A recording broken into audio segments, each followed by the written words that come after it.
থানভী রহমাতুল্লাহর কাছে এক লোক এসে বলল, হুজুর আমার বাসায় যখনই যাই দরজাটা খুলতে দেরি, আমার মাথার উপরে আকাশ ভেঙে পড়তে দেরি নাই। যেটাই করি বাজার করে এনে তার হাতে দিলেও রাগ, রাখলেও রাগ, আমার সাথে সারাদিন শুধু ঘেউ ঘেউ করে হুজুর, আর সহ্য করতে পারি না। আমারে কোনো দোয়া দুরুদ আমল শিখায় দেন যে আমার এই বাসার অত্যাচারটা যেন থামে। তো থানভী রহমাতুল্লাহ বললেন যে শোনো, তোমার একটা বুদ্ধি শিখাই দেই, দোয়া দুরুদ না। বুদ্ধি হলো এখন থেকে বাসায় গিয়ে দরজা নক করবা, যে নক করার আগে 1 মিনিটের মোরাকাবা করবা। কি করবা? মোরাকাবা বুঝেন? ধ্যান। ধ্যান কি ধ্যান করবা? দরজা যায় থামবা, থেমে চোখ বন্ধ করে মাথাটা নিচু করে চিন্তা করবা আমার ঘরের ভিতরে একটা কুকুর আছে, আর কুকুর মানুষ দেখলে কি করবে? ঘেউ ঘেউ করবে। অতএব এটাতে আমার রাগ হওয়ার তো কিছু নাই। কুকুর কেন ঘেউ ঘেউ করছে এটা জিজ্ঞেস করার তার এক বোকামি। অতএব এটা আমি মাথায় কিছু নেব না, ইগনোর করব। কুকুর থাকলে কুকুর তো ঘেউ ঘেউ করবেই, এটা চিন্তা করে এরপরে বিসমিল্লাহ পড়ে নক করবা। তো এই বুদ্ধি অনুযায়ী পরের দিন আসছে বাসা, আগে 1 মিনিট মোরাকাবা করছে, এরপরে দরজা নক করছে। যথারীতি দরজা খোলার পরেই শুরু হয়ে গেছে যুদ্ধ, ইউক্রেন রাশিয়া। যুদ্ধ শুরু হয়ে যাওয়ার পর এই লোক অন্যান্য দিন সেও টুকটাক রিয়াকশন করে, হাতাহাতি বকাবকি, দুই পক্ষ থেকে টুকটাক হামলা পাল্টা হামলা হইতো। কিন্তু আজকে সেই লোকটা আর হামলা টামলা তার করা দূরের কথা, উল্টা সে মিটমিট করে হাসতেছে এবং একটা পর্যায়ে আর নিয়ন্ত্রণ করতে না পারে ফিক করে হাসেই দিচ্ছে। এবার বউ চিন্তা করতেছে কাহিনী কি, কারণ যারা ঝগড়া করে তাদের সাথে পাল্টা ঝগড়া না করলেও কিন্তু মেজাজ গরম হয়। কদিন আগে শুনছেন না পত্রিকা যে এক মহিলা স্বামীরে ডিভোর্স দিছে, কেন? কারণ স্বামী ঝগড়া করে না। কদিন আগে পত্রিকা দেখছেন। এই মহিলা যখন দেখছে স্বামী হাইসা দিছে, সে এবার ঝগড়া টগড়া থামায়া বলতেছে, ঠান্ডা মাথা বলতেছে, কাহিনী কি বলতো, তুমি হাসতেছো কেন?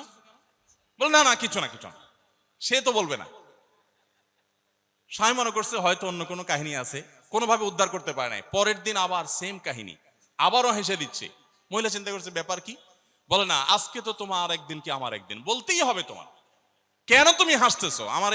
আমার ঝগড়ার বিনিময়ে তুমি ঝগড়া না করে হাসতেছো, অপমান করতেছো। আমার ঝগড়ার কোনো দাম নাই, আমি কি কথা বলতেছি না, এগুলো কোনো মূল্য নাই। যখন চেতে যাচ্ছে এবার বলতেছে, শোনো তুমি যেহেতু জোরই করতেছো, তাইলে আমি বলি, আমি গেছি এক হুজুরের কাছে, হুজুর আমার এই বুদ্ধি শিখাই দিছে, আমি সে বুদ্ধি অনুযায়ী চিন্তা করি। এখন আমি চোখের সামনে যখন চিন্তা করি যে কুকুর গেউ করতেছে, আমার হাসি আসে। তখন বউ চিন্তা করে, কি বললা তুমি? তাহলে তুমি এই মনে করো আমারে? এবার থেকে বেচারে ঝগড়া করার আগেই তার থেমে যায়, চিন্তা করে হায় হায় আমি ঝগড়া করলে তো সে মনে মনে আমার ওইটা চিন্তা করবে। বুঝতে পারছেন? দাম্পত্য জীবনে একটু বুদ্ধিশুদ্ধি করে না চললে, শুধুমাত্র সোজা হয়ে দোয়া দুরুদ পড়বেন আর সব সোজা হয়ে যাবে শুয়ের মতো, এত সোজা না।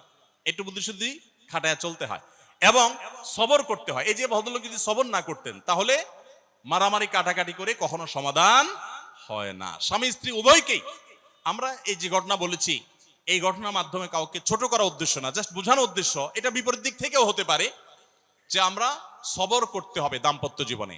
তাহলে আগে থেকে, যদি এই ঘটনা বলার উদ্দেশ্য হলো যে এই ভদ্রলোক আগে থেকে যখন অপেক্ষা করছেন যে হ্যাঁ অনাকাঙ্ক্ষিত কিছু হতেই পারে, তখন এটার জন্য প্রস্তুত থাকার কারণে আর তার ঝামেলা বাড়ে নাই, বরং কমছে।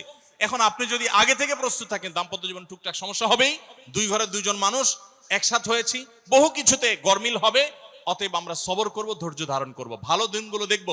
প্রিয় নবী সাল্লাল্লাহু আলাইহি সাল্লাম বলেছেন, তুমি তোমার স্ত্রীর কোনো কিছু দেখে যদি রাগান্বিত হও, তুমি তোমার স্বামী, আপনার স্বামীটা হয়তো অমানুষ, সে আপনাকে গালিগালাজ করে কিন্তু চরিত্রহীন না।